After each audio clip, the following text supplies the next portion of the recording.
మహారి welcome to Bigg Boss Agnipath. అంటే ఇప్పుడు నేను ఏదో పొగుడుతున్నాను అంటే లేదు, నేను వెళ్ళిన ఇంటికి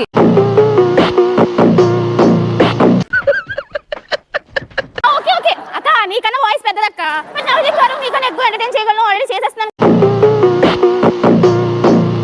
ఆడగలను, స్మార్ట్ గా కూడా ఆడగలను అనమాట.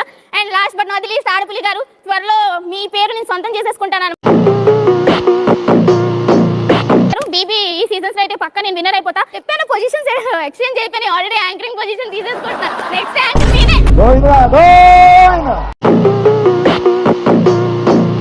విషయం వీక్ అయినప్పుడే పబ్లిసిటీ పీక్ లో ఉంటుంది. పాపం తట్టుకోలేకపోతున్నట్టున్నారు అభిజిత్ గారు.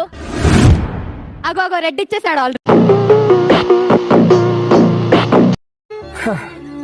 ఆల్రెడీ లోపల చచ్చిపోయినా బ్రో, బతుకు మీద ఆశ లేదు, బ్రతకాలన్న ఆలోచన కూడా లేదు బ్రో. సరే నువ్వెవరు, ఏం చేస్తుంటావు?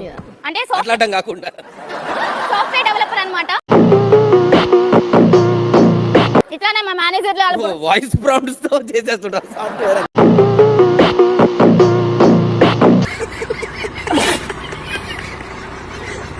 అంటే మా మేనేజర్ కూడా భయపడతారు అనమాట. భయపడాల్సిందే, గొంతేసుకొని. అసలు నీకు జాబ్ ఇచ్చిండ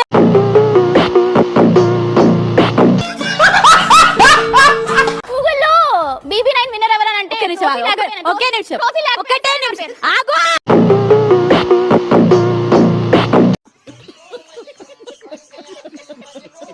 ఈ వాయిస్ చాలా ఇరిటేటింగ్ ఉందని ఎవరైనా చెప్పారా? అరే చెప్తున్నా అంట డబ్బా రేకులు రాని అని అంటూ ఉంటా. వాయిస్ చాలా ఇరిటేటింగ్ ఉందని ఎవరైనా చెప్పారా? అరే చెప్తున్నా అంట డబ్బా రేకులు రాని అని అంటూ ఉంటారు.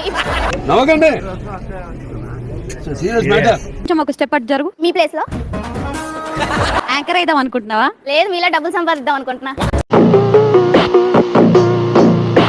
ఎంటర్టైన్మెంట్ ఇస్తా. మొత్తుకుంటే ఏం అరుస్తుంది పిల్ల అని టీవీ బంద్ చేస్తారు. అలా అనుకుంటే సీజన్ 2 or 3 అక్క నువ్వు అప్పుడే పని చేసేవారు.